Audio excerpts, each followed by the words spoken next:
હરે કૃષ્ણ માતાજી. લઉં વધારે કે 8 વાગી ગયા ને હવે? હરે કૃષ્ણ માતાજી માતાજી, તમે દંડવત મ્યુટ છો. પ્રણામ.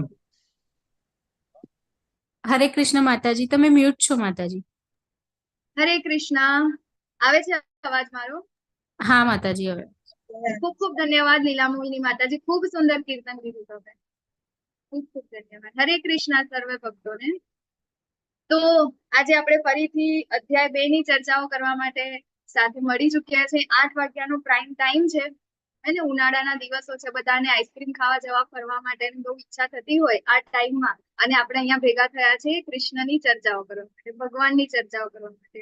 ખૂબ ખૂબ આગળ કહેવાય ને કે હજારો જન્મો થયા હોય ને એના અંદરથી આપણે ઘણા સારા એવા કર્મો કર્યા હોય, સુકૃતિઓ બહુ બધી ભેગી થઈ હોય આપણે, ત્યારે જ આપણે આ પ્લેટફોર્મ ઉપર માત્ર બેસવા માટે આવી શકીએ છીએ. હે ને? તો આપણે અહીંયા જેટલા પણ ભક્તો જોડાઈ ગયા છે એ સૌને ખૂબ ખૂબ ધન્યવાદ છે કે તમે લોકો અહીંયા બધા જ આપણે સાથે ભેગા થઈને આજે ચર્ચાઓ કરવાના છે ભગવાનના અધ્યાય 2ની. અને તો આજે આપણે શ્રી રાધા ગોવિંદજીના ચરણોમાં વંદન કરીને, શ્રીલા પ્રભુપાદના ચરણોમાં વંદન કરીને આજે અધ્યાય 2 ની ચર્ચાઓ આપણે કરીશું આગળ.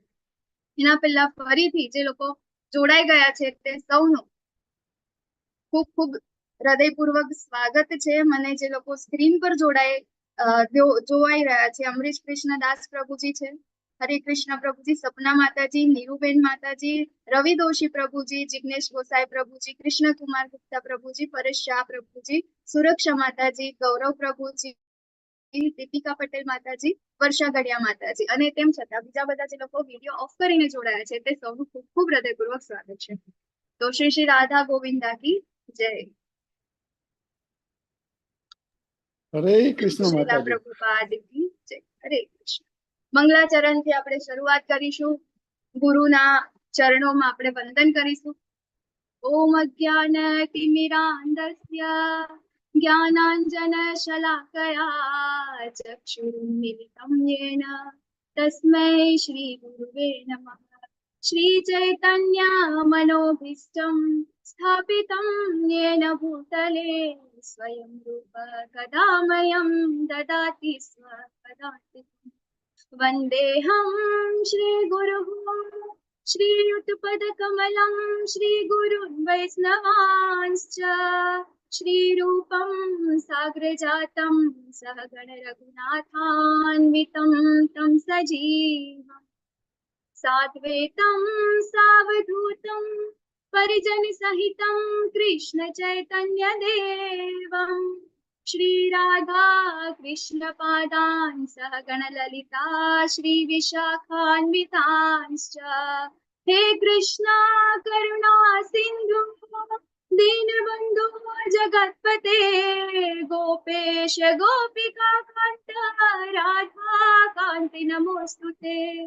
तप्त कांचन गौरांगी राधे वृंदावनेश्वरी वृषभानुसुते देवी प्रणमामि हरिप्रिये.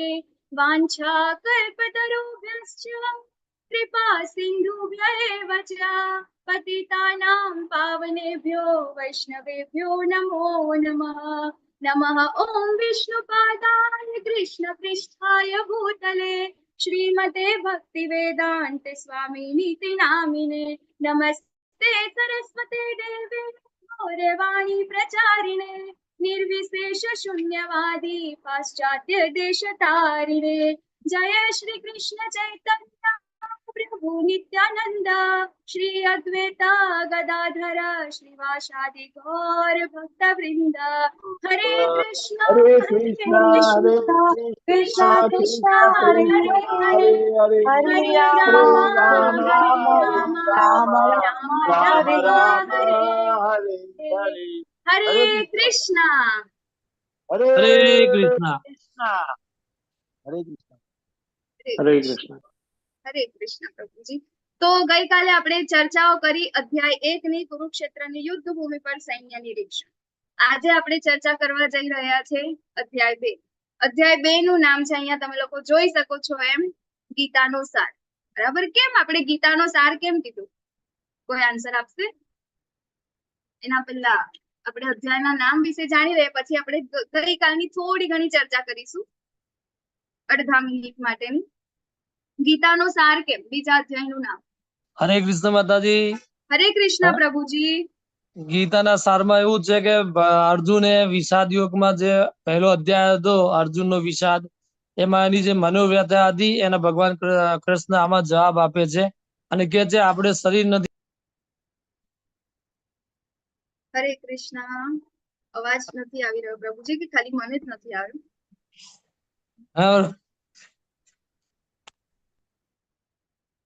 ઓકે, હરે કૃષ્ણ. મારો અવાજ આવે છે?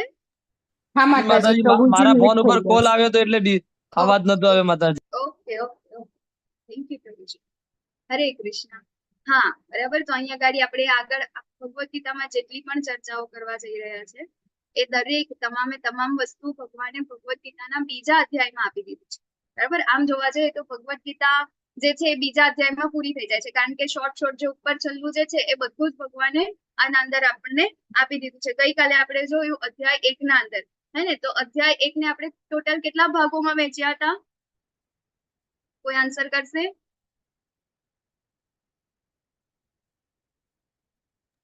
ત્રણ હરે ભાગોમાં. કૃષ્ણ. હા, 3 ભાગમાં. ત્રણ કયા ભાગોમાં. કયા? પહેલા 6 છે તે કર્મ દ્વારા ભક્તિ, બીજા છે તે પ્યોર ડિવોશન સર્વિસ, અને ત્રીજું છે તે જ્ઞાન દ્વારા ભક્તિ. હરી બોલ. હે ને? તો 3 આપણે એ ભાગમાં ડિવાઈડ કર્યા હતા. એ 3 જે વિષયો છે, 3 ભાગ છે, તમામનું શોર્ટ જે ઇન્ફોર્મેશન છે આપણને ગીતાના બીજા અધ્યાયમાં આપણને મળે છે. બરાબર. પછી ગઈકાલનો જે અધ્યાય જે છે એ શું હતું કે ભગવાન અહીંયા ગાડી આવે છે તો એના પહેલા એક પ્લેટફોર્મ તૈયાર થતું હતું.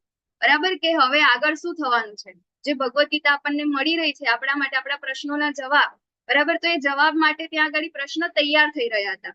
એક પ્લેટફોર્મ તૈયાર થતું હતું કે અર્જુનને ભગવાને શેમાં નાખ્યા હતા? યોગ માયામાં નાખ્યા હતા, વિષાદમાં નાખ્યા હતા. બરાબર. આપણે ઘણા બધા એવું કે છે કે આ ભગવદ ગીતાનો જે બીજો અધ્યાય છે એને શું બીજે કયું નામ છે આનું? ચાલો તમે મને જણાવો કોઈ. સાંખ્ય યોગ. સાંખ્ય યોગ. બરાબર. તો એને અહીંયા મૂંઝવણમાં મૂકે છે. સાંખ્ય યોગ કે એને બધું જ્ઞાન આપે છે. તો અહીંયા ગાડી જે ભગવાન જે અર્જુનજી છે, અત્યાર સુધી આપણને એવું થતું હતું કે અર્જુન તો કેવા ત્યાં આગળ વિષાદમાં આવી ગયા, હે ને? એમનું તો મતલબ કશું ભાન ના રહ્યું, પેલું ગાંડીવ જે છે સરકી ગયું. પણ એકચ્યુઅલમાં એવું નથી. આપણે જોવા જઈએ તો ભાગવતમ આપણે જો સાંભળીએ અથવા તો વાંચીએ તો ખબર પડે કે અર્જુનજી એ ભગવાનના ખૂબ પ્રિય અને ખૂબ સારા એવા ભક્ત હતા. બરાબર. તો જે ભગવાનના ભક્ત છે એના માટે તો ક્યાંય કશું ખૂટે ના ને. અને આપણે આગળ જોઈશું એમ ત્યારે અર્જુનજી પોતે કે છે કે આ બધી જ વસ્તુનું એમને તો જ્ઞાન છે, પણ એ શું થયા? એ ખાલી નિમિત્ત માત્ર છે આપણા બધા માટે. ભગવદ ગીતા એકચ્યુઅલ કોના માટે છે? આપણા બધા માટે છે. આપણે એકચ્યુઅલમાં વિષાદમાં છે, હે ને? જે પણ ગઈકાલે આપણે લક્ષણો જોયા કે એના શરીરમાં ધ્રુજારી આવતી હતી, આ બધા જેટલા પણ જે તાણના લક્ષણો છે, એને જેટલા 5 પ્રશ્નો છે એ 5 પ્રશ્નો જે અર્જુનજીના છે એકચ્યુઅલમાં આપણી લાઈફમાં આપણે શું કહેવાય, એ 5 પ્રશ્નોના લીધે શું થાય છે કે આપણે ભક્તિમાં આગળ નથી વધી શકતા. બરાબર. તો એ જ 5 કારણના લીધે આપણને ભગવત પ્રાપ્તિ પણ નથી થઈ શકતી, અને એ જ 5 કારણો છે કે જે આપણને આ ભૌતિક જીવનના અંદર જકડી રાખે છે. બરાબર. તો એ જ 5 કારણોના જવાબ એટલે ભગવદ ગીતાનો બીજો અધ્યાય. બરાબર. તો ગઈકાલે 5 કારણો હતા. કયા 5 કારણો હતા અર્જુનજીના યુદ્ધ ન કરવા માટેના? હરે કૃષ્ણ. એક તો કુળનો નાશ. હા, ડાયરેક્ટ પ્રભુજી પહેલું શું હતું? કરુણા. કરુણા. હરી બોલ. કરુણા. બીજું હતું પછી આનંદ નથી. આનંદ નથી. પછી કરુણા, અનિશ્ચયતા, અનિશ્ચિતતા. અનિર્ણયતા. પાપ છેલ્લું લાગે. અનિર્ણયતા. હા, પાપ અને લાગે. પાપ લાગશે. એવું પાપ પાપ હતું. લાગે. પરંપરાનો નાશ થશે. પરંપરાનો કૌટુંબિક નાશ. કુળનો પરંપરાઓ. નાશ. અને છેલ્લું અનિર્ણયતા. બરાબર. કે જે અત્યારે જે અધ્યાય જે બીજો અધ્યાય છે ને એના શ્લોક 1 થી 6 ના અંદર અનિર્ણયતા આવે છે, પણ આપણે એકચ્યુઅલમાં એને ગઈકાલે જ લઈ લીધું. અને એકચ્યુઅલમાં જે ચાલુ થાય છે ને અધ્યાય 2, આજે આપણે 6 સુધી અધ્યાય બીજાનો 6થા શ્લોક સુધી આપણે ગઈકાલે વાત કરી દીધી, કારણ કે એના અંદર અનિર્ણયતા વિશે જ વાત કરી છે. આજે આપણે 7મા અધ્યાયથી આગળ વધીશું કે હવે એના આન્સર્સ આપે છે ભગવાન. બરાબર. તો એનાથી આપણે આગળ વધીશું. તો આપણે ગીતાનો બીજો અધ્યાય, ગીતાનો સાર. તો અર્જુનને યુદ્ધ ન કરવા માટેના 5 કારણો કયા હતા એ આપણે જોઈ લીધા. અને તેમ છતાં હજી કોઈને પરફેક્ટ આન્સર આપવો હોય અને સિરિયલ વાઇઝ તો તમે લોકો ઝૂમ ચેટમાં જવાબ આપી શકો છો. કયા કયા છે? તો કરુણા, કોઈ આનંદ નથી, પાપ લાગો, કૌટુંબિક પરંપરા, નો નાશ અને અનિર્ણાયકતા. તો હવે અહીંયા ગાડી આપણને ભગવાને શું કીધું છે કે ગઈકાલે અર્જુનજીને 5 કારણો હતા, એ 5 કારણોના જવાબ આપણને અધ્યાય 2 ના અંદર આ વાળા શ્લોકમાં આપણને મળશે. હે ને? તો ખૂબ ઇમ્પોર્ટન્ટ છે. અત્યાર સુધી આપણે ભગવદ્ ગીતા વાંચી હતી, જે લોકો નવા પાર્ટિસિપન્ટ છે એ લોકો માટે ખાસ, હે ને, કે ભગવદ્ ગીતા વાંચી હતી પણ કેવું થયું કે થોડુંક વાંચીને પછી ઊંઘ આવી જાય, એવું લાગે કે હા અત્યારે મારી લાઈફમાં આવું જ બધું થાય છે, પણ આગળ શું એને આપણે આપણી લાઈફમાં પ્રેક્ટિકલી એપ્લાય નથી કરી શકતા. તો શું આપણે ગઈકાલે આપણે જો તો અધ્યાય પહેલો એટલે શું તો કે 3 વ્યક્તિઓની માનસિકતા છે અને અર્જુનના 5 કારણો, બસ એટલું જ છે, બરાબર. અને એને આપણી લાઈફ સાથે એને કમ્પેર કરવાનું છે, આપણી લાઈફમાં એને ફિટ બેસાડવાનું છે, ત્યારે ને ત્યારે આપણને આગળનું બધું સમજાશે, બરાબર છે. તો એ જ વસ્તુ છે ભગવદ્ ગીતા, જ્યાં સુધી આપણે કોઈની પાસેથી સાંભળીએ નહીં, પરંપરામાંથી જ્ઞાન ના મેળવીએ ત્યાં સુધી આપણે એને સમજી નથી શકતા. અને એટલા માટે જ અત્યારે આપણો આ જે કોર્સ છે એનું નામ શું છે? 18 દિવસમાં ભગવદ્ ગીતાને સમજો, હે ને. એને વાંચો કે મોઢે કરો કે શ્લોક રિસાઇટ કરો એવું નથી, એને સમજવાનું છે, બરાબર છે. તો શું છે અહીંયા ગાડી આપણને 2.11 થી 30 ના અંદર પહેલો પ્રશ્ન છે કે કરુણા છે, હે ને. તો ભગવાન એનો જવાબ આપે છે આપણે શરીર નથી, આત્મા છે. એ કયા કયા શ્લોક છે? તો 2.11 થી 30 માં. પછી બીજો પ્રશ્ન છે કોઈ આનંદ નથી, એનું ભગવાને આપ્યું છે 2.31 થી 37 માં. પછી પાપનો ભય છે તો એ 2.33 થી 38 અને થી 53 ના અંદર. અને કૌટુંબિક પરંપરાનો નાશ, બરાબર. તો એ શેમાં આપ્યું છે? 2.45 થી 46 અને 3.24. શું છે કે વર્ણશંકરને રોકવા માટે એક આદર્શ, હે ને. પછી અનિર્ણાયકતા, એનો જવાબ આપ્યો છે ભગવાને 2.41 માં કે દ્રઢ નિશ્ચયથી પ્રભુની સેવા કરો. તો ભગવદ્ ગીતાનો બીજો અધ્યાય જે છે એ સેકન્ડ લાર્જેસ્ટ ચેપ્ટર છે ભગવદ્ ગીતા. એટલે આજે થોડીક વાર વધારે થાય. ગઈકાલે આપણે થોડુંક આગળનું ઇન્ટ્રોડક્શન લીધું હતું એટલે વાર થઈ હતી, અને આજે ટ્રાય કરીશ કે 1 કલાકમાં જ પૂરું થઈ જાય મે બી, પણ કદાચ થોડીક વાર લાગે તો તમે લોકો જોડાઈ રહેજો. અને વચ્ચે ક્યાંય પણ કોઈ પ્રશ્ન થાય તો તમે ચેટ બોક્સમાં પણ જવાબ આન્સર કરી શકો છો, અથવા તો પ્રશ્ન પૂછી શકો છો, અથવા તો તમે ડિજિટલ હેન્ડ રેઝ કરી શકો છો. અને આ દરમિયાન કદાચ કોઈકને મારું બોલવાનું ના ગમે કે ક્યારેક કંઈક એવું ખોટું લાગે તો મને માફ કરજો. મારી પાસે કોઈ જ એવી લાયકાત નથી કે હું અહીંયા ભગવદ્ ગીતાને સમજાવી શકું. હું પોતે હજી સ્ટુડન્ટ છું, પણ હું મારા જે ગુરુજનો છે એ લોકો જે કાંઈ પણ એમને મને કીધું છે અથવા તો જે કાંઈ પણ હું સમજી છું એ જ હું અહીંયા ગાડી સમજાવવાનો ટ્રાય કરું છું. પણ જો એના અંદર કંઈ પણ ત્રુટી રહી હશે તો એ મારી પોતાની છે, એમ મને નાની ગણીને મને માફ કરી દેજો. ઓકે, તો અધ્યાય 1 અને 2 વચ્ચેનું જોડાણ શું છે? તો આપણે જોયું કે ગઈ વખતે આપણે અર્જુનજીના 5 કારણો હતા યુદ્ધ ન કરવા માટેના, અને અધ્યાય 1 ના અંદર શું છે? એ જ 5 કારણોના જવાબ છે. તો અર્જુનને તેના પોતાના ગુરુ અને દાદા સાથે યુદ્ધ કરવાનું કહેવામાં આવ્યું. શું ઇતિહાસમાં આવું કોઈ બલિદાન આપ્યું છે? બરાબર. તો અહીંયા અર્જુનની સામે સેના છે, એ સેનામાં કોણ કોણ છે? તો એના જ બધા એના જ જે કુટુંબના લોકો છે અને બીજા એના ગુરુજનો છે. તો શું ભગવાન માટે, એમની સાથે તો ભગવાન પોતે હતા ને, તો ભગવાન માટે યુદ્ધ કરવા માટે આગળ કહેશે ભગવાન. તો એવું આપણે ઇતિહાસમાં એવું છે કે જેને ભગવાન માટે પોતાના જ વ્યક્તિઓનો ત્યાગ કર્યો હોય? બોલો. એક તો પ્રહલાદ મહારાજ છે, પ્રહલાદ મહારાજ, બલી મહારાજ, પ્રહલાદ મહારાજ, જી ત્રીજું કોણ હતું? રાવણ અને વિભીષણ. પ્રહલાદ, વિભીષણ આવે, ધ્રુવ, ધ્રુવ પ્રહલાદ, મહારાજ ધ્રુવ, આવે. શુક્રાચાર્ય. થેન્ક યુ, ખૂબ ખૂબ ધન્યવાદ હરિબોલ. ખૂબ બધાએ સારા જવાબ આપ્યા. તો આપણે અહીંયા આગળ થોડાક ઉદાહરણો જોઈશું. તો પિતા અને પુત્રના, બરાબર. તો પિતા અને પુત્રના અંદર પ્રહલાદ મહારાજ છે, પુત્ર જેમને પિતાનો ત્યાગ કર્યો. હરિયાશ્વ અને બહુલાશ્વ જે છે એ છે દક્ષ પ્રજાપતિના પુત્ર હતા, એમને પણ એમના પિતાનો ત્યાગ કર્યો. અને ચતુષ્કુમારો જે બ્રહ્માજીના પુત્રો હતા એમને પણ એમનો ત્યાગ કર્યો. તો પ્રહલાદ મહારાજ શું છે? તો એમના જે પિતા છે એ કેવા છે?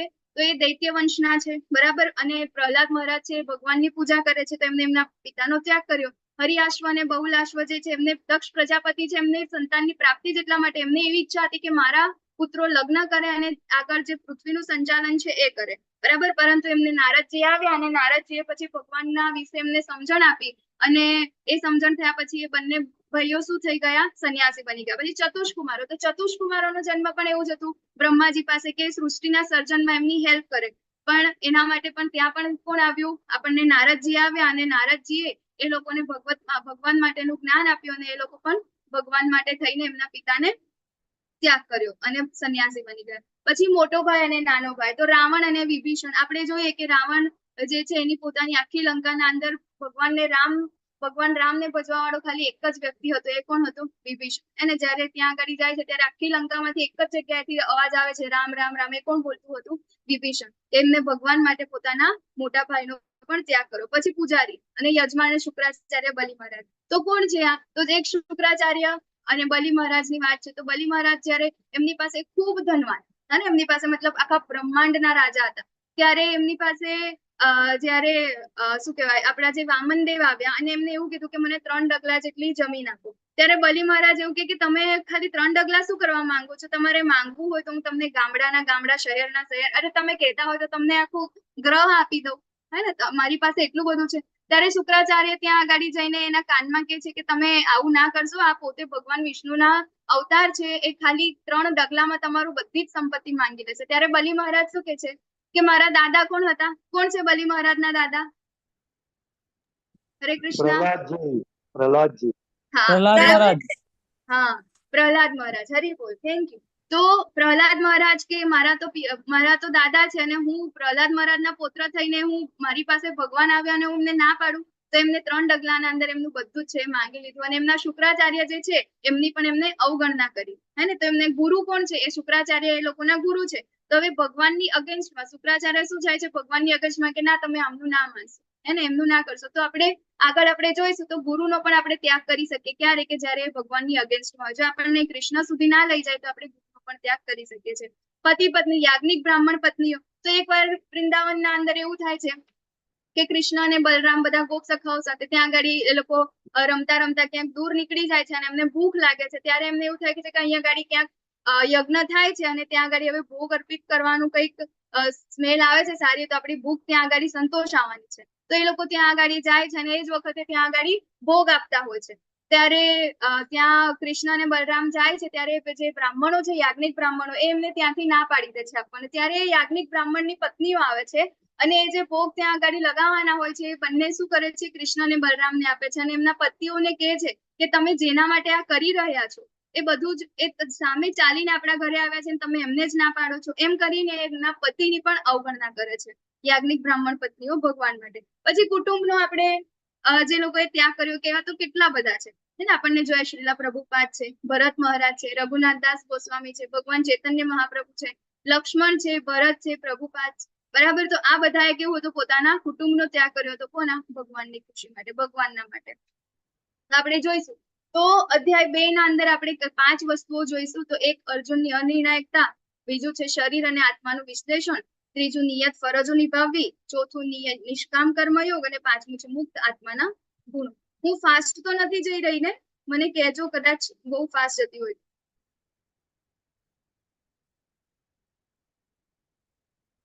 તો આપણને અહીંયા ગાડી કીધું એવી રીતે તો 2.6 સુધી તો અનિર્ણાયકતા અર્જુનજીની હતી. હવે 2.7 બરાબર, ખૂબ જ ઇમ્પોર્ટન્ટ શ્લોક છે. અહીંયા ગાડી અર્જુનજી એ ભગવાનને શરણાગત થાય છે, બરાબર. એમને ગુરુ બનાવે છે, પોતે શિષ્ય બને છે.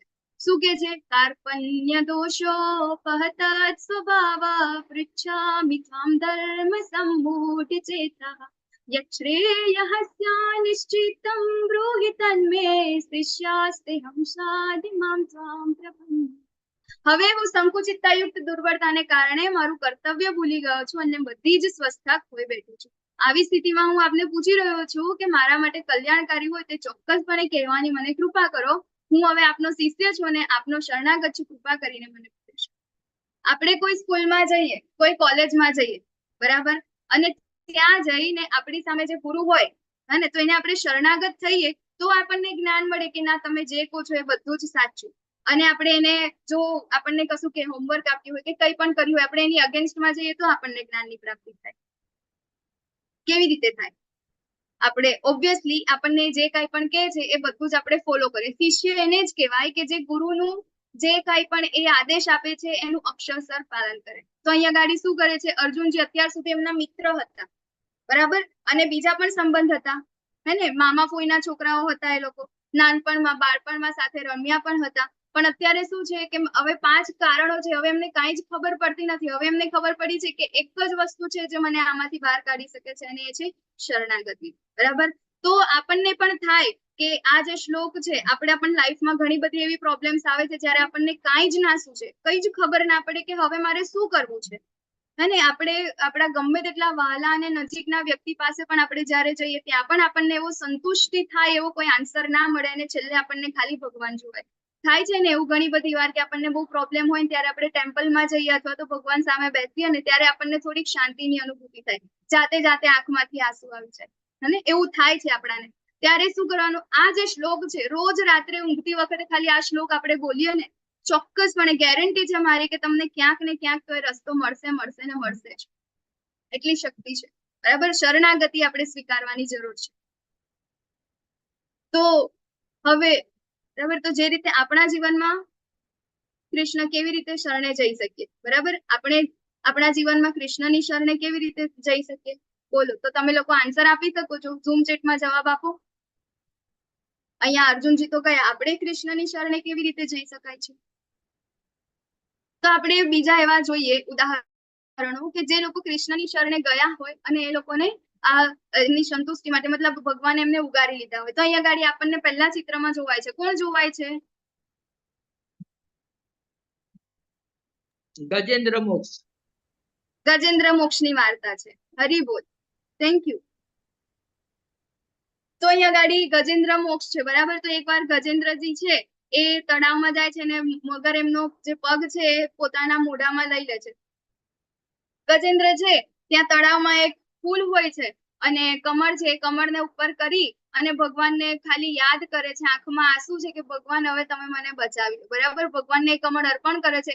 ત્યાં તો ભગવાન એટલા ફટાફટ એમના વૈકુંઠ લોકમાંથી ત્યાંથી આવી જાય છે અને લક્ષ્મીજી પૂછે છે કે તમે ક્યાં જાઓ છો એમ. ત્યારે ભગવાન એમને કહે છે હા, બરાબર. હાથથી એટલું બોલે છે ને ત્યાં સુધીમાં હા એટલું જ સંભળાય છે. થી બોલતા સુધીમાં તો ભગવાન છે એમના ધામમાંથી છે ગજેન્દ્રની પાસે આવી જાય છે અને એને આ જે મગર છે એની પાસેથી બચાવે છે, બરાબર. તો ભગવાન એમના ભક્તો માટે એક ક્ષણનો પણ વિલંબ નથી કરતા, એક ક્ષણનો પણ. પછી જયારે ભગવાન આ બધું કામ પૂરું કરી અને જયારે જાય છે વૈકુંઠમાં, ત્યારે લક્ષ્મીજી પૂછે છે કે તમે ક્યાં ગયા હતા, મને તો ખાલી હા જ સંભળાયું હતું. ત્યારે ભગવાન કહે છે કે હું છે ને હાથી બોલ્યો હતો, પણ એટલી સ્પીડમાં ગયો ને કે હા એટલું જ સંભળાયું ને થી બોલતામાં તો ત્યાં પહોંચી ગયો. તો આપણે પણ ભગવાનને એમના ભક્તો ખૂબ વાલા છે, ખૂબ વાલા છે. જો આપણે પણ એમને ધ્યાનથી, આપણે એમને ભાવથી શરણાગતિ કરીએ તો ભગવાન અવશ્ય આવે જ છે.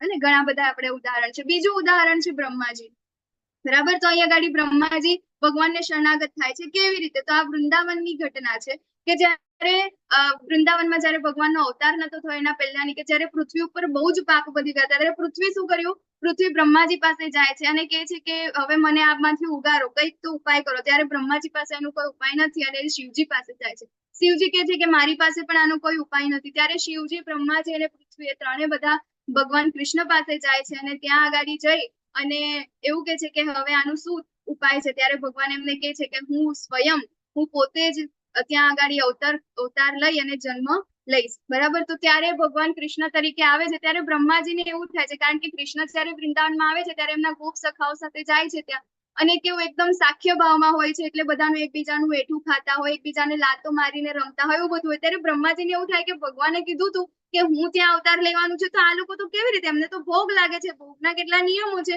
અને આ લોકો તો કેવી રીતે ખાય છે, કે આ તો ખોટું છે, આ કોઈ ભગવાન નથી. ત્યારે શું કરે છે, એમના બધા જ ગોપ સખાઓને એક ક્ષણ માટે પોતાના ધામમાં લઈ જાય છે. કોણ? બ્રહ્માજી. અને બ્રહ્માજીનો એક ક્ષણ એટલે આપણા પૃથ્વીનું 1 વર્ષ. ત્યારે કૃષ્ણ ભગવાન શું કરે છે, એમના મહાવિષ્ણુમાંથી એમના અલગ અલગ અવતારો કરે છે. એટલા બધા જ ગોપ સખાઓ, એમની ગાયો, એ બધાને શું કરે છે, બની જાય છે અને 1 વર્ષ સુધી ત્યાં. ત્યારે બ્રહ્માજી વિચાર કરે છે, પાછા આવે છે કે આ કેવી રીતે પોસિબલ છે. અને ત્યારે પછી કૃષ્ણ કહે છે કે તમે છે ને આના અંદર ભૂલી ગયા છો કે ભગવાન કોણ છે. ત્યારે ભગવાનને જે બ્રહ્માજી છે એ ભગવાનને શરણાગત થાય છે અને કહે છે કે મારાથી ભૂલ થઈ ગઈ. પછી બીજું શું, કયું ઉદાહરણ છે? પ્રહલાદ મહારાજ, બરાબર. કેટલું ખૂબ સુંદર. પ્રહલાદ મહારાજ છે, નાનું એવું 5 વર્ષનું બાળક છે અને એમના પિતાજી છે એ દૈત્ય વંશના છે અને એવું કહે છે કે હું જ ભગવાન છું. ત્યારે પ્રહલાદજી કહે છે કે ના, ભગવાન તો ખાલી એક જ છે. અને ત્યારે એવું કહે છે કે એના પપ્પા એને એક પણ વસ્તુ બાકી નથી રાખતા એને હર્ટ કરવા માટેની. બધી જ યોજનાઓ, એટલી બધી પાવરફુલ હોય છે, પણ ત્યારે પ્રહલાદ જે છે એ સહેજ પણ ડરતા નથી, એ ખાલી ભગવાનને આશ્રિત થઈ જાય છે. ત્યારે એક દિવસ એને એવું કે છે કે શું તને આ થાંભલામાં પણ ભગવાન જોવાય છે? ત્યારે પ્રહલાદજી કે છે હા મને તો દેખાય છે, પણ ખબર નહીં આ પપ્પાને કેમ નથી દેખાતા.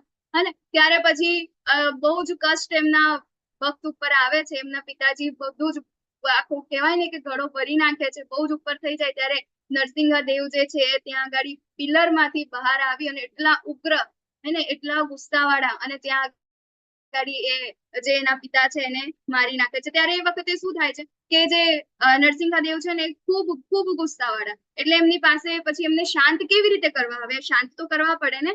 ત્યારે બ્રહ્માજી છે ને લક્ષ્મીજી પાસે જાય છે કે તમારા પતિ છે ને તમે એમને જરા શાંત કરો. તો લક્ષ્મીજી કે ના ના ના, કે મારા પતિ આવા નથી, એમ કે આ મારાથી તો ના થાય. પછી શિવજી પાસે જાય છે, શિવજી કે મારા પાસે નહીં થાય. નારદજી કે ના મારથી નહીં થાય. પછી કે જેનાથી આ રૂપ ધારણ કર્યું છે ને ભગવાને, તમે એમની પાસે જાઓ. ત્યારે બધા પ્રહલાદ મહારાજને પ્રાર્થના કરે છે. પ્રહલાદ મહારાજને તો કોઈ ડર નથી લાગતો, એ તો એમની સાથે એટલા ખુશ છે અને એમને તો બહુ જ શાંતિ, એમને તો બહુ સારું લાગે છે. ત્યારે પ્રહલાદ મહારાજ એમને એક માળા અર્પણ કરે છે અને પછી નરસિંહદેવ જે છે એ પ્રહલાદ મહારાજને પોતાના ખોળામાં લઈ એનું વાત્સલ્ય કરે છે, જીભથી ચાટે છે, વાત્સલ્ય ખૂબ પ્રેમ કરે છે. તો ભગવાન છે એમના ભક્ત માટે કાંઈ પણ, ભગવાન આપણે વિચારી પણ ના શકીએ કે ભગવાન એવી એવી યોજના આપણે મતલબ આપણા માઇન્ડમાં પણ ના આવે. ભગવાન એટલું બધું એમના ભક્ત માટે કરે છે, કારણ કે ભક્ત એ ભગવાનને ખૂબ પ્રિય છે. પણ શું કરવું પડશે? આપણે શરણાગતિ. આપણે ચોથું ઉદાહરણ જોઈએ તો હનુમાનજી, બરાબર. તો હનુમાનજી છે એ પણ ભગવાનને ભક્તિ, બરાબર, તો એ ભગવાનની ભક્ત તરીકે સેવા કરે છે, શરણાગતિ છે એમ, હે ને, કે આખું લાઈફ એમનું જે છે, જે કાંઈ પણ કરવું છે કોના માટે? ભગવાન માટે. તો ભગવાન કૃષ્ણ આપણને કેવી રીતે સારા શિક્ષક બનવું તે બતાવે છે. અધ્યાય 2 ના અંદર આપણે જોઈશું કે ભગવાન કૃષ્ણ શ્રેષ્ઠ શિક્ષક, અને આપણી પાસે ઘણા બધા શિક્ષકો છે, હે ને, ઘણા બધા ટીચર્સ છે. એ લોકો આના ભગવદ ગીતામાંથી આપણે એ પણ બની શકાય કે આપણે સારા ટીચર કેવી રીતે બની શકાય, હે ને. તો આપણે, તમે લોકો આન્સર આપી શકો છો ઝૂમ ચેટમાં. આપણે છેલ્લે લઈશું ઝૂમ ચેટના પણ જવાબો, તમે લોકો આપણને કહેશો, બરાબર. તો એ છે કે સારા શિક્ષક કેવી રીતે બની શકાય. તો અહીંયા ગાડી શું છે કે ભગવાન અર્જુનજીના બધાએ શું કર્યું? પહેલા અધ્યાયના અંદર ભગવાને અર્જુનજીના જેટલા પણ પ્રશ્નો છે બધા શાંતિથી સાંભળ્યા. ભગવાને એક પણ શબ્દ કીધો નથી વચ્ચે. અધ્યાય 1 આખો પૂરો થયો, બરાબર. પછી એના અંદર બીજા અધ્યાયનો 7મો શ્લોક પણ પૂરો થઈ ગયો, પણ ભગવાને હજી સુધી કાંઈ પણ બોલ્યા નથી. જેટલું પણ હતું અર્જુનજી પાસે બધું જ ખાલી થઈ ગયું. ભગવાન એવો નથી થયું કે આ શું આટલી બધી લાંબી વાત કરે છે, અને એવું કઈ જ નથી. શાંતિથી જવાબ આપ્યો. ભગવાન ક્યારે એના પર ગુસ્સે નથી થયા, બરાબર. અને એને સમજણ પડે છે કે હવે આ પ્રશ્નમાંથી બીજો પણ પ્રશ્ન જયારે ઉદ્ભવે છે ત્યારે કૃષ્ણ ભગવાન એને ફરીથી એવી જ રીતે સમજાવે છે, બરાબર. તો ભગવાન કૃષ્ણ એ ધૈર્ય, એને તો આપણને શ્રેષ્ઠ શિક્ષક કેવી રીતે બનવું એ પણ આપણને શીખવે છે. તો હવે હે ભરતવંશી ધૃતરાજ, તે વખતે બંને સૈન્યોની વચ્ચે ભગવાન કૃષ્ણએ શોકગ્રસ્ત અર્જુનને સ્મિતપૂર્વક આ વચન, બરાબર, એક થપ્પો આપતા નહીં પણ હંમેશા હસતા હસતા. આપણને ખબર છે ને, આપણે ઘણા બધા એ મહાભારત જોઈ છે અને એના અંદર આપણે જોઈ કૃષ્ણને ક્યારે ગુસ્સે થતા જોયા છે? ક્યારે ને. અને જ્યારે પણ એમને જ્યારે અર્જુનજીને આ ગીતા કહે છે ત્યારે પણ બધા જ પ્રશ્નોના જવાબ કેવી રીતે હસતા હસતા આપે છે. આપણને કોઈ 4 પ્રશ્ન પૂછી લે અને એમાંથી એકનો એક પ્રશ્ન કોઈ 10મી વાર પૂછે તો આટલી કઈ ખબર નથી પડતી, હા ને, આપણે ગુસ્સે થઈ જાય. પણ કૃષ્ણને એવું નથી, અને સ્મિત, હંમેશા સ્મિત સાથે જ જવાબ આપે છે. તો પૂર્ણ પુરુષોત્તમ પરમેશ્વર બોલ્યા, તું વિદ્વતા ભરી વાતો કરે છે, પરંતુ જેનો શોક કરવા જેવો નથી તેના માટે તું શોક કરી રહ્યો છે. જેનો વિદ્વાન છે તેઓ જીવિત કે મૃત માટે શોક કરતા નથી. અહીં ગાડી પહેલા પ્રશ્નનો જવાબ આપે છે, હે ને, કે મને કોઈ આનંદ નથી. અર્જુનજી કે છે કે મને કોઈ આનંદ નથી, બરાબર. ત્યારે ભગવાન શું કે છે કે તું વિદ્વતા ભરી વાતો કરે છે, બરાબર. જે વિદ્વાન હોય છે એને આ બધી વસ્તુઓની કઈ પડેલી ના હોય, હે ને, કે તું જેનો શોક કરવા જેવો નથી તેના માટે તું શોક કરી રહ્યો છે, અને જે વિદ્વાનો છે તે જીવિત કે મૃત માટે શોક કરતા નથી. અહીં ગાડી ભગવાન આપણને આત્માનું જ્ઞાન આપી રહ્યા છે. જોઈએ આપણે આગળ. તો ભગવાન કૃષ્ણ શ્રેષ્ઠ શિક્ષક કેવી રીતે? તો સાંભળે છે સારી રીતે, બરાબર. આખું એક પ્રકરણ શાંતિથી કોઈ પણ બોલ્યા વગર. ગીતાનું જ્ઞાન ત્યારે જ આપે છે જ્યારે અર્જુન તૈયાર થાય છે અને શરણે જાય છે, એના પહેલા નહીં. આપણે શું કરીએ? આપણી પાસે જ્ઞાન હોય ને સામેવાળાની અડધી વાત પૂરી થાય ને ત્યાં આપણે આપણું જ્ઞાન કહેવાનું ચાલુ કરી દઈએ, અને અહીંયા ભગવાન એવું નથી કહેતા. અર્જુનજી પૂછે છે કે ભગવાન હવે કૃપા કરીને મને કહો, ત્યારે ભગવાન એને કહે છે સ્મિત. અર્જુન ઉપર ક્યારેય ગુસ્સો નથી કર્યો, વાળો પણ તૂટતા નથી, બરાબર. પછી ટૂંકમાં તરત જ બધા પ્રશ્નોના જવાબ આપે છે, અને અર્જુનને પ્રોત્સાહિત કરતા રહે છે હે ને, કે હજી પ્રશ્ન આપણે શું કરીએ છીએ કે કોઈ પણ હોય આપણી સામે પ્રશ્ન પૂછે તો આપણે હે ને કે બીજી વાર બિચારો પ્રશ્ન જ ના પૂછે, 10 પ્રશ્ન પૂછી થાય 11મા પ્રશ્નમાં તો આપણે એવો આન્સર આપીએ ને કે બીજો 12મો પ્રશ્ન જ એને ના થાય અથવા તો એ પોતે જ ના પૂછે અને પણ અહીંયા ગાડી પ્રોત્સાહિત કરે છે, હજી પ્રશ્ન જે કાંઈ પણ આવે છે એ પ્રશ્ન પૂછવા માટે એને પ્રોત્સાહિત કરે છે. પછી અર્જુનને પસંદગી આપે છે, તમને ગમે તેમ કરો, કોઈ બળજબરી નથી. આપણે કોઈકને જ્ઞાન આપી જો ના ના આવું જ કરવાનું તો જ સારું થશે, પણ અહીંયા ભગવાન શું કરે છે, નહીં હે ને, તમને જે સારું લાગે એ કરો.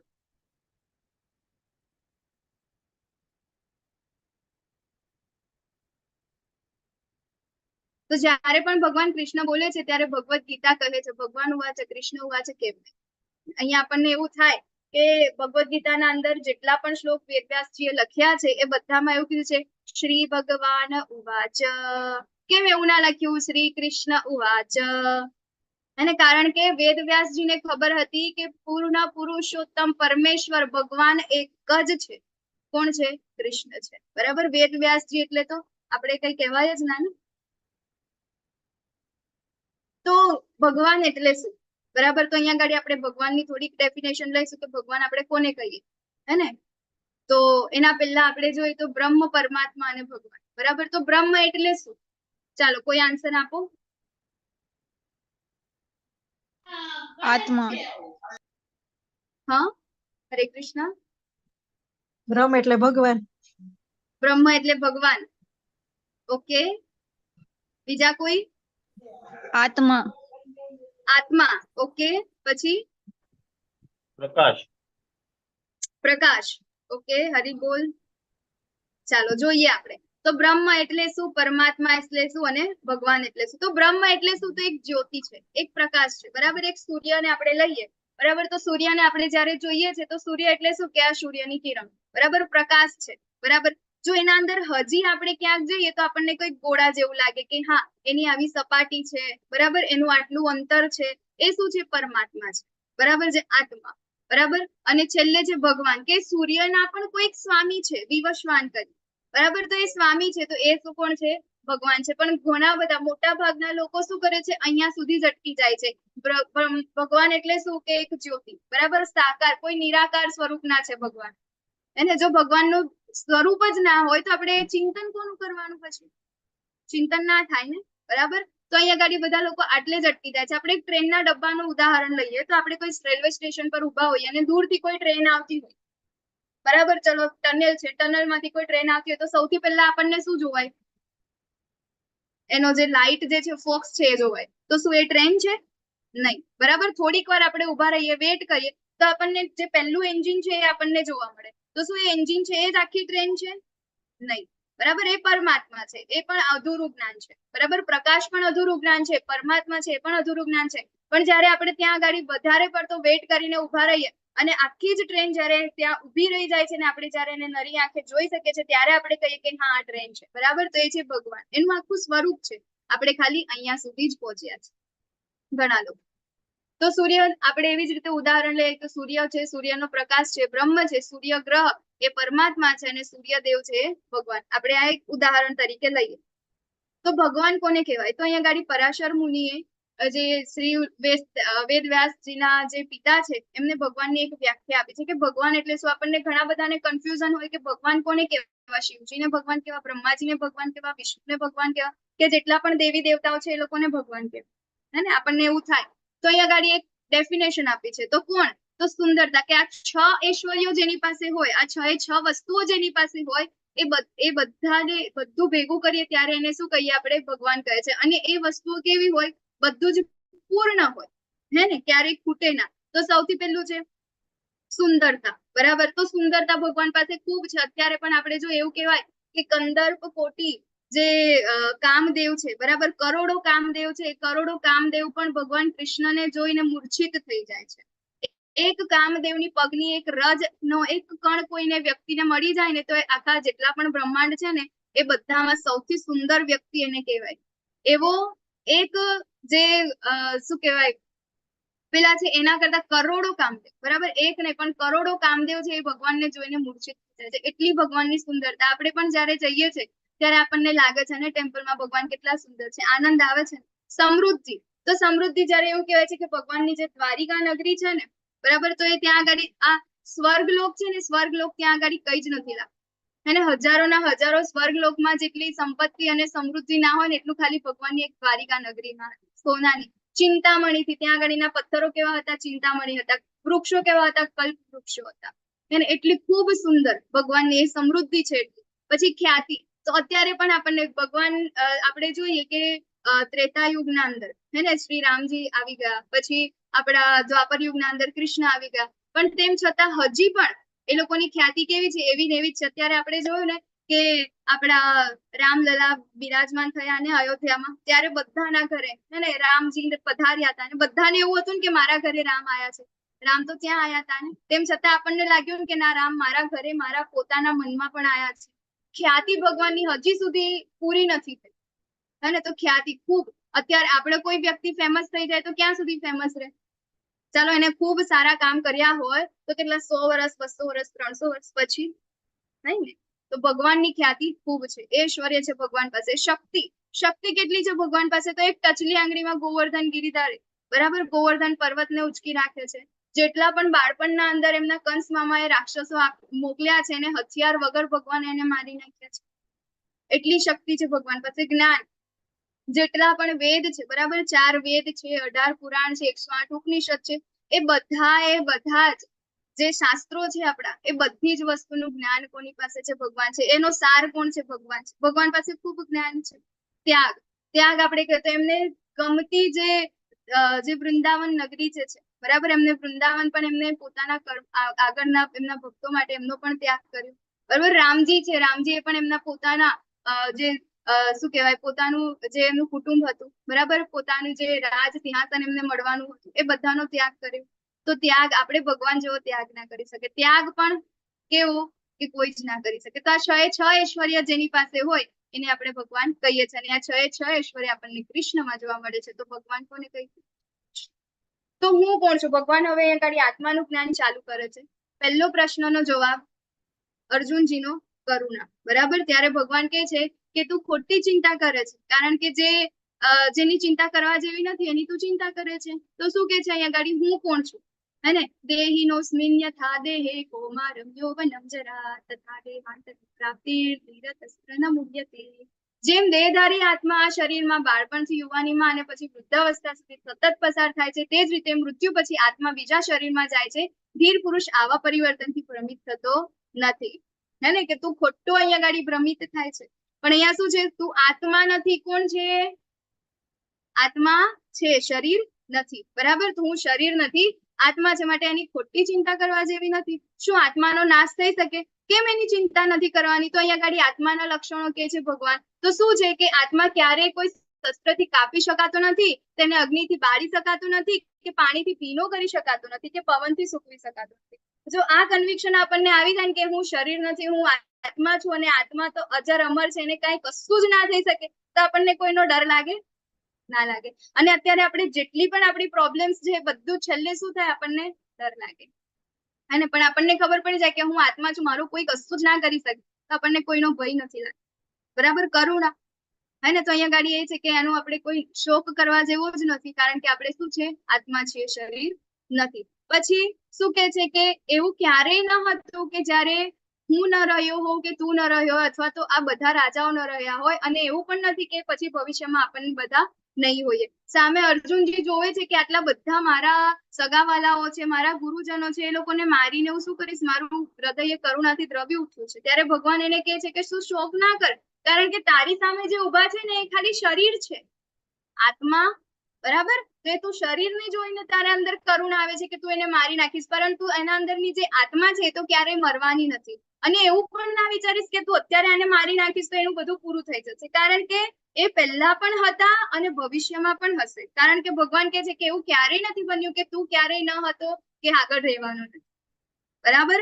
તો અહીંયા ગાડી ભગવાન ખૂબ ક્લિયરલી કહે છે કે આપણે શરીર નથી, આત્મા છે, અને એના માટે અર્જુનજીને યુદ્ધ કરવા માટે પ્રેરિત કરે છે કે તું યુદ્ધ કર, એને કરુણાનો નાશ કરે છે ભગવાન. તો અહીંયા ગાડી ચિત્રકેતુ મહારાજની એક ઘટના આપણે એના પરથી શીખીશું કે આત્મા શું છે. તો ચિત્રકેતુ એક રાજા છે, એની ઘણી બધી રાણીઓ છે, ખૂબ સુખ છે, ખૂબ ધન સંપત્તિ છે, પરંતુ શું છે કે એમની પાસે પુત્ર નથી. ત્યારે અંગિરા ઋષિ તેમના ત્યાં આવે છે અને રાજા ખૂબ શોકમાં છે અને કહે છે, ખૂબ ચિંતામાં છે. ત્યારે અંગિરા ઋષિ કહે છે કે શું દુઃખ છે તને રાજન? ત્યારે રાજા એવું કહે છે કે મારી પાસે પુત્ર નથી, મારી પાસે બધું જ છે, પણ શું કરું આ સંપત્તિ? ત્યારે અંગિરા ઋષિ એમને કહે છે કે તારા નસીબમાં જે વસ્તુ નથી ને એના માટે તું આશા ના રાખ, કારણ કે જે ના હોય ને એના માટેની તું જે ઈચ્છા રાખે છે ને પછી સુખ કરતા દુઃખ વધારે આપે.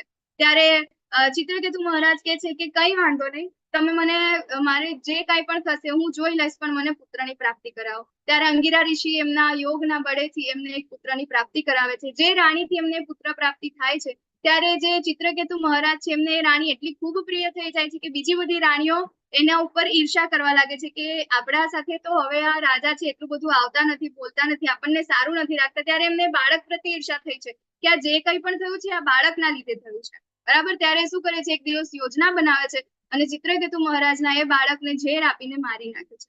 ત્યારે જયારે મરી જાય છે ત્યારે ચિત્રકેતુ મહારાજ એટલા ગાંડા થઈ જાય છે કે આ કેવી રીતે શું થઈ ગયું. ત્યારે ફરીથી એમના ઘરે અંગિરા ઋષિ અને જે નારદ મુનિ છે આવે છે અને પૂછે છે કે શું થયું, એમ આવું કેમ થયું? ત્યારે નારદ મુનિ કહે છે કે તું આવું ચિંતા ના કર, કારણ કે તે આત્મા છે ને આવું બધું જ્ઞાન આપે છે, પણ ચિત્રકેતુ મહારાજને ખબર પડતી નથી કે મને તો મારા પુત્રનું ખાલી એક વાર મારે એને મુખ જોવું છે.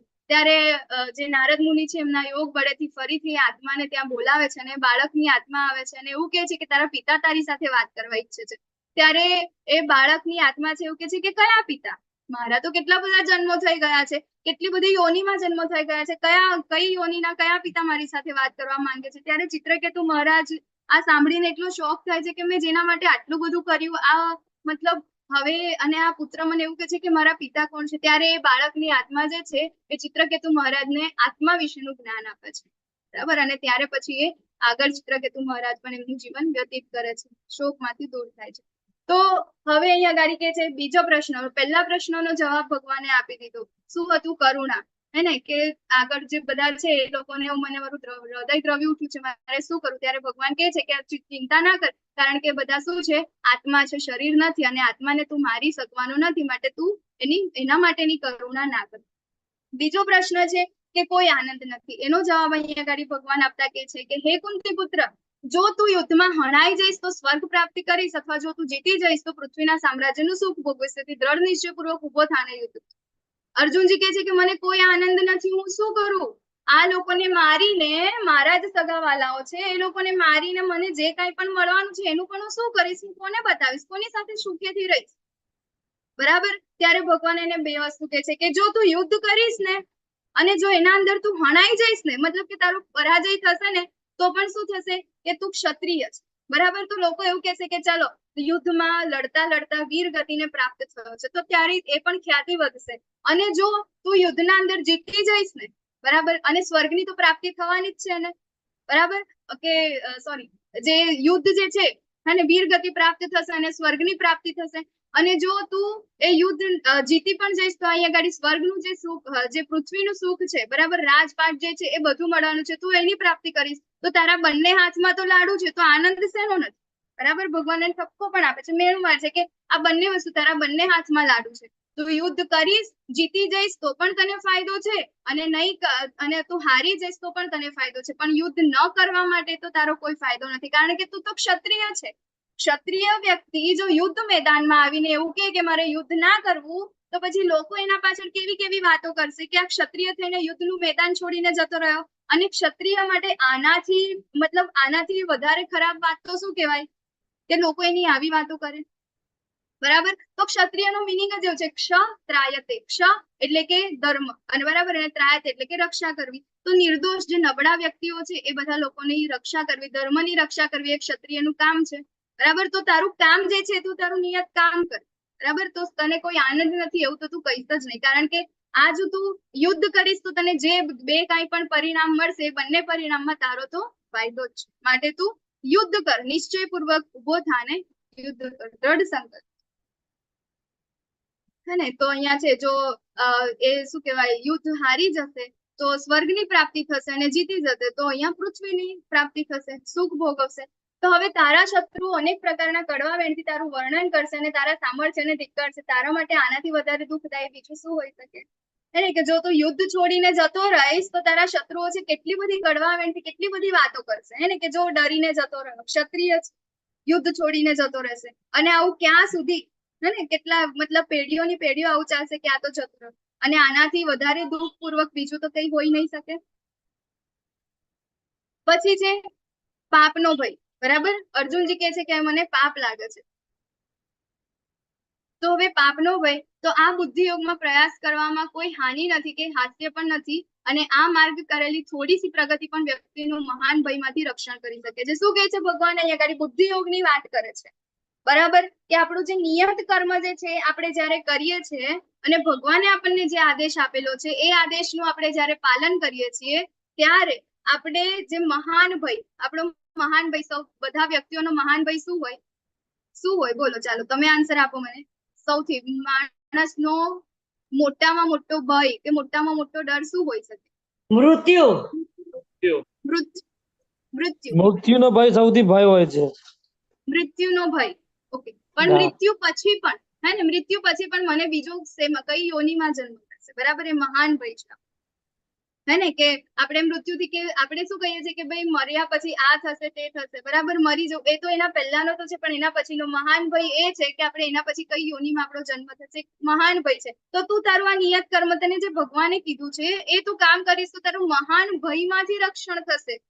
તો પછી આ તો તને પાપની તું શું વાત કરી રહ્યો છે, બરાબર. તો એટલે પાપનો ભય એ બધું તું ભૂલી જા, કારણ કે પાપનો જે ભય છે તો ખૂબ નાનો ડર છે, એનાથી પણ મોટો જે મહાન ડર છે એમાંથી પણ તારું રક્ષણ થશે. કોણ કરશે? ભગવાન કરવાના છે. પછી બીજો છે પરંપરાનો નાશ, બરાબર. ચોથો એમનો કારણ હતું કે પરંપરાનો નાશ થશે. તો પરંપરાનો નાશ કેવી રીતે? એમને એવું કે આ બધાને હું મારી નાખીશ તો એમની જે સંતાનો છે, એમની જે સ્ત્રીઓ છે, બરાબર, તો એ લોકો અધર્મના માર્ગે જશે, બરાબર. સંતાન જે છે એ કેવી આવશે? અધર્મી સંતાન આવશે, બરાબર. તો ભગવાન એને કહે છે કે જો તું આપણે એક ઉદાહરણ લઈએ, બરાબર, તો એક ખેતર, એક કોઈ જગ્યા હોય અને ત્યાં આગળ મોટું એવું સરોવર હોય, બરાબર, અને ત્યાં આગળ નાના નાના બીજા તળાવ પણ હોય.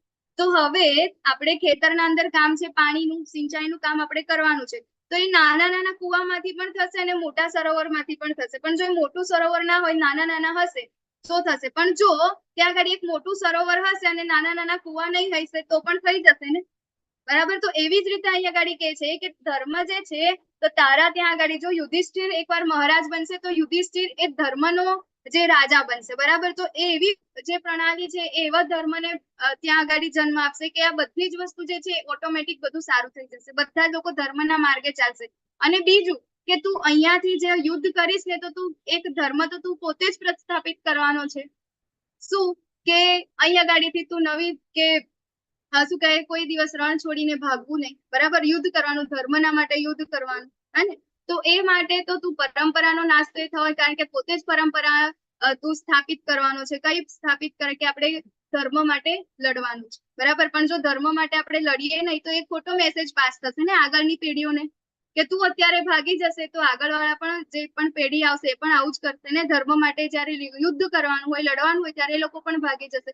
તો બે વસ્તુ અહીંયા ગાડી કહે છે કે મને પરંપરાનો નાશ થશે. અર્જુનજીને એક ક્વેશ્ચન છે કે શું થશે, ત્યારે ભગવાન બે વસ્તુ કહે છે કે એક યુધિષ્ઠિર રાજા બનશે તો એ પરંપરા સચવાઈ જશે, અને બીજું કે એક પરંપરા તું પોતે પ્રસ્થાપિત કરીશ કે અહીંયાથી જયારે તું જઈશ ત્યારે આગળ પણ તારી પણ પેઢીઓ છે ધર્મ માટે કામ કરશે, પણ જો તું નહીં કરે તો એ લોકો પણ નહીં કરે.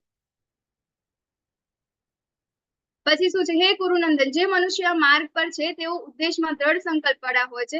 અનિર્ણાયકતા, જે પાંચમો જે પ્રશ્ન છે અર્જુનજીનો, એ પાંચમા પ્રશ્નનો જવાબ આપતા ભગવાન કહે છે કે હે કુરુનંદન, જે મનુષ્ય આ માર્ગ પર છે તેઓ ઉદ્દેશમાં દ્રઢ સંકલ્પ વાળા હોય છે અને તેમનું ધ્યેય પણ એક જ હોય છે. તેઓ દ્રઢ નિશ્ચય નથી, એમની બુદ્ધિ અનેક શાખાઓમાં વિભક્ત થયેલી હોય છે. હવે અહીં આગળ ભગવાન ભક્તિની વાત છે. જે ભક્ત હોય છે ને એ કેવા હોય છે? દ્રઢ નિશ્ચય, દ્રઢ સંકલ્પ વાળા, કે 18 દિવસમાં પહેલા દિવસે અમે લોકોએ સંકલ્પ લીધો છે, 18 દિવસ અમે અહીંયા ગાડી આવીશું તો આવીએ જ છે, બરાબર, આવશે. અને 18 દિવસ 8 વાગે ભલે ને કઈ પણ કામ હોય, તેમ છતાં ભગવદ ગીતાના 18 દિવસના કોર્સમાં એ લોકો હાજરી આપશે. સંકલ્પ, બરાબર, દ્રઢ સંકલ્પ, અને ગમે તે કામ આવી જાય એ ત્યાંથી તસ કે મસ્ત થશે નહીં. દ્રઢ સંકલ્પ વાળા છે. તેમનું ધ્યેય પણ એક જ છે. શું છે? ભગવત પ્રાપ્તિ, બરાબર. જેઓ દ્રઢ નિશ્ચય નથી તેમની બુદ્ધિ અનેક શાખાઓમાં વિભક્ત થયેલી છે. આપણે જોઈએ ને, આપણને ઘણી બધી વાર કેટલા બધા મોટિવેશનલ સ્પીકરો છે, આપણને એવું કહે કે તમે તમારો જે એમ છે એને ટાર્ગેટ કરો, ફોકસ કરો તમારા એમ ઉપર ફોકસ કરો, તમારો ગોલ બનાવો. શું છે હે ને? તો એ શું છે? દ્રઢ નિશ્ચય આપણે કરવાનો છે. જો એ નિશ્ચય આપણે ના કરીએ તો આપણું મન અહીં જશે. એટલે બુદ્ધિ જે છે અનેક શાખાઓમાં વિભક્ત થયેલી હોય છે. તો અહીંયા ગાડી છે અનિર્ણાયકતા. અર્જુનજી કહે છે કે હવે શું કરું, મને ખબર નથી પડતી. ત્યારે ભગવાન કહે છે કે જ્યારે અર્જુનજી અહીંયા ગાડી પણ હે ને એક આપણને ચિત્રમાં જોવાય છે કે જ્યારે એમના દ્રોણાચાર્ય છે ત્યાં ગાડી એ પક્ષીની આંખમાં જ્યારે નિશાન લગાવવા માટે કહે છે ત્યારે અર્જુનજીને શું જોવાય છે? ખાલી પક્ષીની આંખ. બરાબર. તો અહીંયા ગાડી ભગવાન એ જ કહે છે કે દ્રઢ નિશ્ચય થવાનું છે, અનિર્ણાયકતા નહીં. બરાબર. કે હું કહું છું યુદ્ધ કરવાનું છે, બરાબર, ધર્મના માટે યુદ્ધ કરવાનું છે, તો નિર્ણય કરો, હે ને? જો એવું નહીં કરો તો આપણી જે બુદ્ધિ છે અનેક શાખાઓમાં વિભક્ત થયેલી છે. અને તારું નિયત કર્તવ્ય કર્મ કરવાનો અધિકાર છે, પરંતુ તને કર્મના ફળ ઉપર અધિકાર નથી. તું પોતાની જાતને કદાપી પોતાના કર્મનો ફળનો કારણ માનીશ નહીં અને સ્વકર્મ કરવામાં પણ કદી હસ્તક્ષેપ થઈશ નહીં. બરાબર. અહીંયા ગાડી આપણને કહે છે કે આપણું જે નિયત કર્મ, બરાબર, નિયત કર્તવ્ય કર્મ એટલે શું? ચાલો કોઈ આન્સર આપશો મને? નિયત કર્મ એટલે શું? હરે કૃષ્ણ. નક્કી કરેલું. શું પ્રભુજી? નક્કી કરેલું હોય ને જે કર્મ, નિયત કર્મ એટલે નક્કી કરેલું. નિયત કર્મ.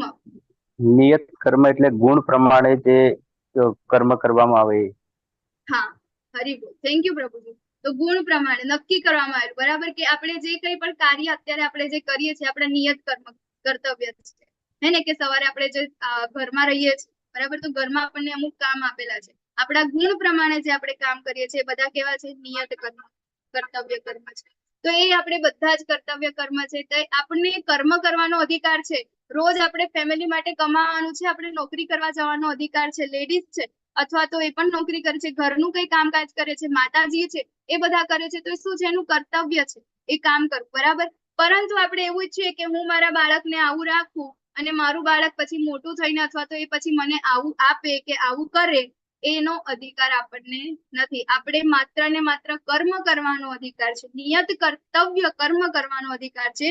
એના કર્મના ફળ ઉપર આપણો અધિકાર નથી. અહીંયા આગળ અર્જુનજીને ભગવાન એ જ કહે છે કે તારું કામ ખાલી યુદ્ધ કરવાનું છે, એનું પરિણામ શું આવશે?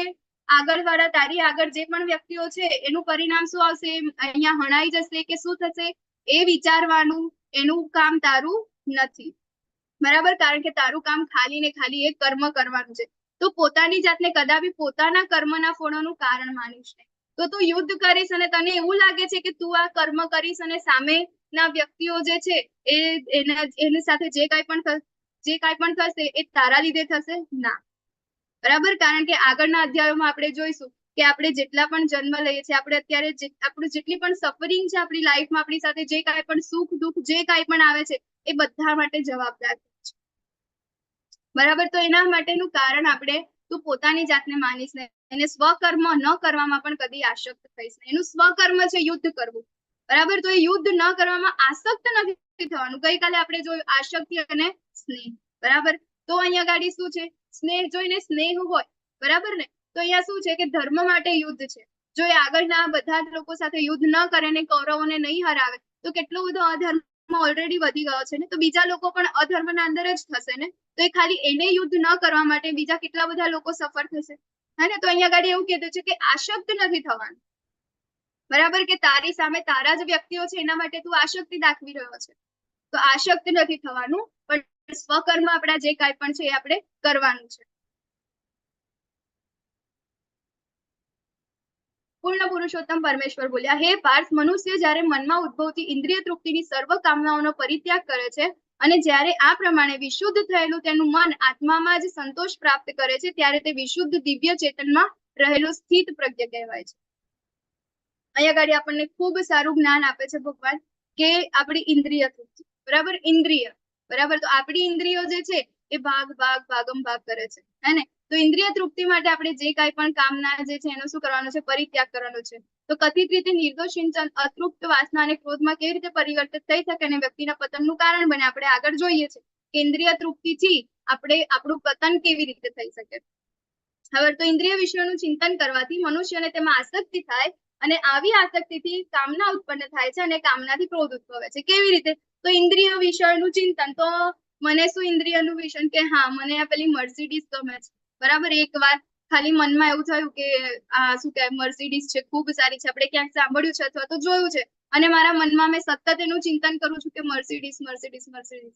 પછી મને એવું થાય છે કે ના હવે તો મારે મર્સિડીઝ લેવી જ છે, બરાબર. સતત ચિંતન. એકવાર ખાલી જોઈ લીધું, બરાબર, આંખે જોયું, બરાબર, આંખે જોયું અને પછી એનું ચિંતન કર્યું કે ના હવે તો મારે જોઈએ છે. કાંઈ પણ કરીને મર્સિડીઝ લઈને આવે છે, આસક્તિ થાય છે, બરાબર. આસક્તિ પછી એને કામના ઉત્પન્ન થાય છે કે હવે મારે એને ભોગવવું છે, બરાબર. એને ભોગવવા માટે જાય છે અને પછી જયારે એની ઈચ્છા, બરાબર, એને કામના શું થાય છે ક્રોધમાં કે એને કાંઈ પણ થઈ જાય, બરાબર. પછી શું થાય છે ક્રોધ ઉત્પન્ન થાય છે, અથવા તો એ ગાડી બગડે કે કાંઈ પણ થાય તો શું થાય છે ક્રોધ ઉદ્ભવે છે. અહીંયા ગાડી આપણને બીજું પણ ઉદાહરણ આપણે જોઈ શકીએ છીએ કે એક વ્યક્તિ છે અને કોઈ સ્ત્રી છે એને ખાલી જોવે છે, બરાબર. જોતા જોતા પછી એનું સતત ઘરે જઈને ચિંતન કરે છે, એ સ્ત્રી આવી છે, સુંદર છે, બરાબર. પછી એને ભોગવવાની એને ઈચ્છા થાય છે. ભોગવવાની ઈચ્છા પછી જયારે સાથે રહેવા લાગે છે, બધું થાય છે, ત્યારે એને ના મળે ત્યારે પણ એને ક્રોધ ઉત્પન્ન થાય છે, બરાબર. ક્રોધ અને પછી